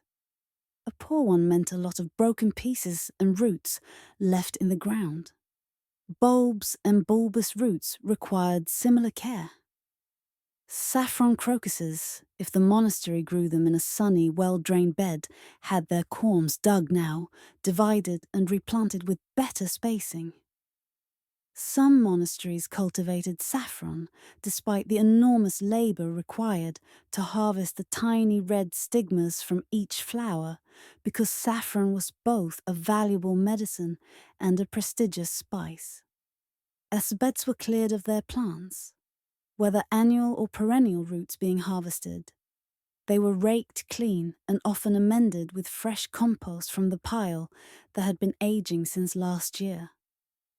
This compost would be worked into the top few inches of soil, enriching it over winter and leaving it ready for spring planting. Some beds might receive an additional layer of protection, a thick mulch of straw or leaves that would break down gradually and further enrich the soil. Garden pests were becoming less of a concern now, as cold weather reduced their populations and activity. But storage areas where dried herbs and seeds were kept needed checking for different pests, mice that might get into seed stores, or insects that could infest dried plant material. Ensuring containers were sealed properly and storage areas were clean helped prevent losses. The monastery's relationship with its garden changed in October. Through the active growing season, the garden demanded daily attention and responded visibly to care. Now, it was becoming more independent, entering its dormant phase, where it needed little from the monks beyond some basic tidying and protection. This shift allowed attention to turn to other tasks, processing and organizing the harvests already gathered, maintaining tools and structures, planning next year's garden. Planning for next year might seem premature when this year barely finished, but good planning happened now, while the current season's successes and failures were fresh in mind. Which beds had produced well? Which had struggled? Were there patterns of pest or disease that suggested changes were needed? Did certain plants need different locations or soil conditions than they'd received this year? Notes would be made, either in margins of the monastery's herbal book or in a separate record. These observations would inform spring's decisions about what to plant, where, which seeds to order or trade for, what amendments specific beds might need. The garden's success didn't happen by accident, but through accumulated knowledge applied year after year. The tool shed received thorough attention in October. Tools that had been in constant use since spring were cleaned, inspected for damage, and repaired if needed. Metal parts were oiled to prevent rust during the damp months ahead. Wooden handles were checked for splinters or cracks, replaced if necessary. This maintenance extended the life of valuable tools that might have been in use for decades. Pottery containers, whether used for storing dried herbs or starting seedlings in spring, needed similar care. Any that had cracked over the summer were discarded or set aside for other uses. The remainder were cleaned, dried, and stacked carefully in a dry location where freezing temperatures wouldn't damage them. The well or water source, which had seen such heavy use through summer, might be checked to ensure it was in good order. Wells needed periodic maintenance to remain clean and functional. Any repairs needed could be done now, while the weather was still reasonable, and the well wasn't being used as heavily as it would become next growing season. Fences or hedges around the garden were inspected and maintained. Woven willow fences might need replacing sections that had deteriorated. Stone walls might need repointing. The goal was to keep the garden defined and protected, ready to perform its function again come spring.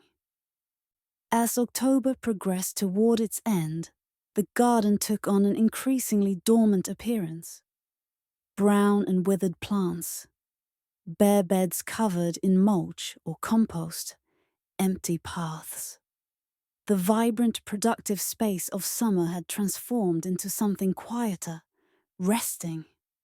But this rest was necessary, not failure. The garden needed this dormant period. The plants needed it. The soil needed it. And perhaps the hortulanus needed it too. A season of reduced demands before the cycle would begin again. The final evening walk of October, before winter truly set in, had a quality of completion to it. The garden was prepared. Harvests were safely stored. Plants were protected or had naturally prepared themselves for dormancy. Tools and structures were maintained. Everything was in order for winter. The hortulanas could look at this quiet, dormant space and know that beneath the surface, beneath the mulch, and in the protected crowns of perennial plants, life was waiting. Not dead, just sleeping, ready to wake and begin again when the time was right. November settled over the monastery garden with a dampness and chill that spoke clearly of winter's approach. The frost that had been occasional in October became the norm now, whitening the ground on most mornings and lingering in shaded areas until midday. The sun's path across the sky was noticeably lower, and even at its peak, the light had that pale, thin quality that provided little warmth. The garden was fully dormant now, or as close to it as made no difference. The perennial herbs had died back to their crowns, or to woody stems that would survive winter. The few evergreen or semi-evergreen plants like rosemary and sage were still visibly alive but barely growing, their metabolism slowed by the cold and short days. Everything else appeared lifeless, though of course it wasn't, just sleeping. There was still work to be done in the garden, though it was of a different character than summer's cultivation.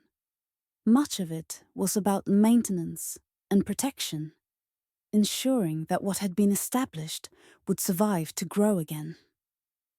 The beds that had been mulched in October might receive additional covering now if the monastery had material available. Extra straw or leaves helped insulate the soil and plant crowns, protecting them from the worst of winter cold and the freeze-thaw cycles that could damage roots. Some plants needed specific winter protection.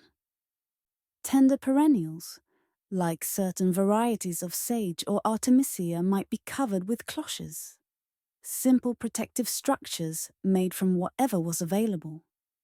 A wooden frame covered with oiled cloth could protect a small area.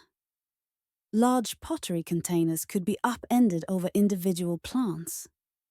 The goal was to create a slightly warmer microclimate and shield plants from the harshest weather. Plants that had been grown in containers through summer, if the monastery used this approach for tender herbs, needed to be moved to protected locations. A cold frame, if the monastery had one, could house smaller plants. Larger ones might be moved near a south-facing wall, where they'd get whatever warmth was available and be somewhat sheltered from north winds. The compost pile, which had received heavy additions in September and October, was still working despite the cold. The decomposition process generated heat, and if you thrust your hand into the center of a large, well-maintained pile, you'd still feel warmth even on a frosty November day. The pile didn't need turning as frequently now, but checking it occasionally and adjusting moisture levels if it got too wet from autumn rains remained part of the routine. Drainage became particularly important in November. The garden needed to shed water, not hold it, or else roots could rot in waterlogged soil. The channels and paths that had been maintained in October were checked after heavy rains to ensure they were functioning. Standing water was a problem, and any areas where it pooled needed attention. Perhaps improved drainage channels, perhaps raised beds built higher, perhaps just acceptance that certain low spots would always be problematic. The tool shed became more frequently visited, not for retrieving tools for garden work, but for maintenance tasks that were easier to do indoors during wet weather. Sharpening hoes and spades, oiling metal parts, replacing worn handles, organizing the accumulated bits and pieces that had found their way into corners and onto shelves. This indoor work kept skills sharp and tools ready, while the weather outside discouraged prolonged outdoor labor. But it wasn't all maintenance. November was also a time for reflection and assessment. The hortulanas might spend time reviewing what had been accomplished this year, what had worked, and what hadn't. Were there diseases or pests that had been particularly problematic? Were there plants that had struggled despite good care? Were there successes that should be built on? These reflections would be noted, added to the accumulated knowledge that guided the garden's management. Medieval record-keeping was often quite good, especially in monasteries where literacy was common, and there was an appreciation for preserving knowledge. The observations of this year would inform decisions in years to come, part of a continuous process of learning and adjustment that spanned generations. Reading about herbs and their properties was a natural winter activity for a monk responsible for the garden. The monastery's herbal, whether it was a simple collection of notes or an elaborate illustrated manuscript, would be consulted and studied. Maybe there were plants described that the garden didn't currently grow, but could. Maybe there were different processing methods worth trying. Maybe there was simply value in refreshing knowledge of plants already well known. Trading and purchasing seeds for next year might happen now too. Merchants travelled less in winter, but there were still opportunities to acquire new varieties or replenish seeds that hadn't saved well. Correspondence with other monasteries might include requests for seeds or cutting of plants that weren't locally available. These exchanges were part of a larger network that connected monastery gardens across regions and even countries. The garden's calendar was being consulted now too, though not for immediate action. Looking ahead to spring, when would certain tasks need doing? What seeds needed to be started when? The calendar helped translate general knowledge into specific timing, accounting for the particular conditions and patterns of this location. November was also when the previous year's stored herbs were assessed. What had kept well? What had lost potency or developed problems?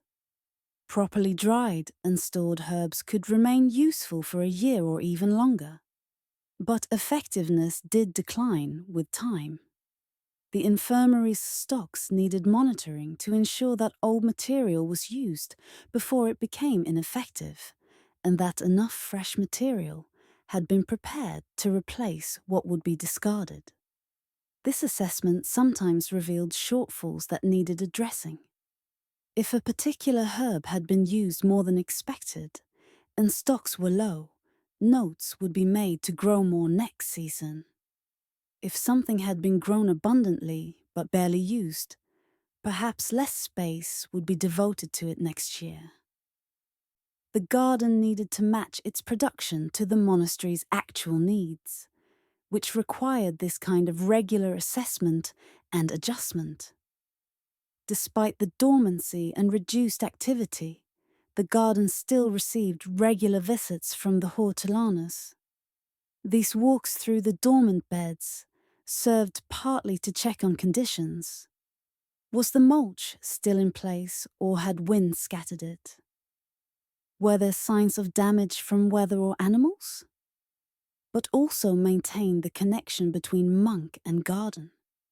The garden was a year-round responsibility, not something to be abandoned in winter and returned to in spring.